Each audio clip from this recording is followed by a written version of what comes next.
How are we doing today, guys? So we left off with bending up the main hoop, and now I'm going to show you guys how I bend up the side hoops. There's a couple different ways to actually connect the main hoop all the way around the chassis to the front of the chassis, as you can see right there. My preferred method is to use a side hoop. It comes with its own challenges, but it also comes with its own benefits. So I'm going to go ahead and bring you guys along with that. As you can see, this side hoop is already bent up, and I actually wanted to have it bent up so that I could better explain the different angles that we're actually trying to achieve here. Now these are a little tricky in this Z chassis because the roof line actually swoops back down, so you have to add a third angle in. Just like we did with bending up the main hoop and taking the measurements into the car, we're going to go ahead and use our cheater pipe, and we are going to lay it exactly where we want these bends to line up.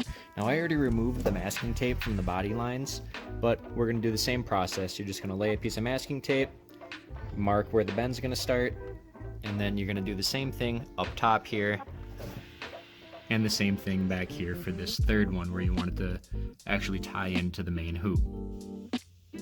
Now in order to find the angle of this first bend up here that goes right in the corner, well, all we're going to do is just find the angle of this A-pillar.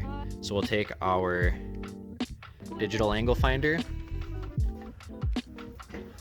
we'll place it on to the A-pillar and get the angle that the bar is going to exit the roof line to the A-pillar on. So all we're doing is just measuring the angle from there down to the A-pillar.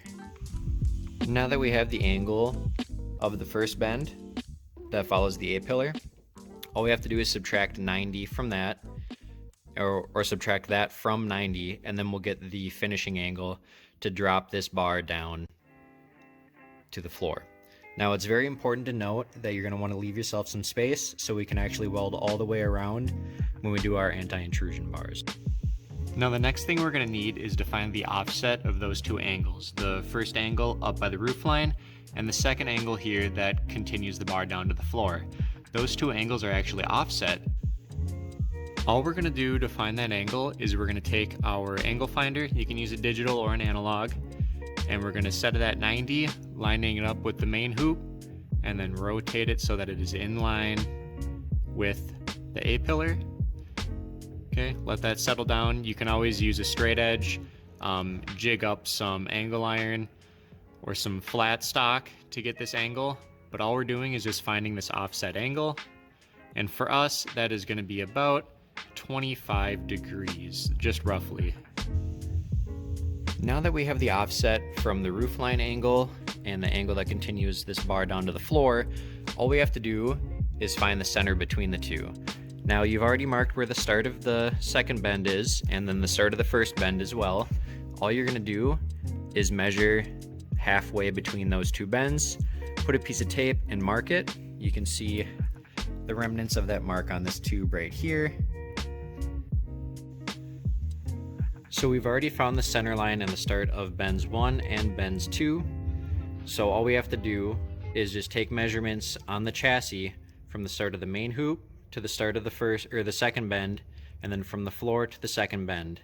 That way we know how much material to use. Now that we know how much material to use, all we're going to do is just transfer these measurements onto the tubing itself. Now you got to make sure to note which bend is going to be offset.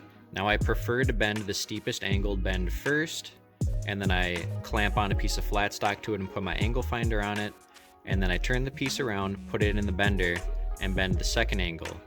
Now when you do this, the offset, you're basically going to twist the tube either up or down. Now since you're making two of these, one's going to go on the passenger side and one's going to go on the driver's side. Okay, so you twist one down to your desired offset angle. For us it was 25 degrees. You make your second bend, and then to mirror that to the opposite side, you just twist it up. So this leg would be coming up instead of down to get that other offset angle for the other side of the vehicle. Make your second bend, and then we'll continue on to the third bend. So there's no real fancy tricks to making this third bend. You can kind of see it in the middle of the driver's window right there, all you're really going to do is lay the bar in, and then you're going to take a protractor and a couple flat edges and measure the angle between where you want it to tie into the main hoop and where your tube is actually laying. And then once you do that, you pull it out and then make your bend at that angle. Now the one final thing here is I actually prefer to make my front rocker boxes after I bend the main hoop and after I bend the side hoops. This allows me to not have to be as precise landing these side hoops.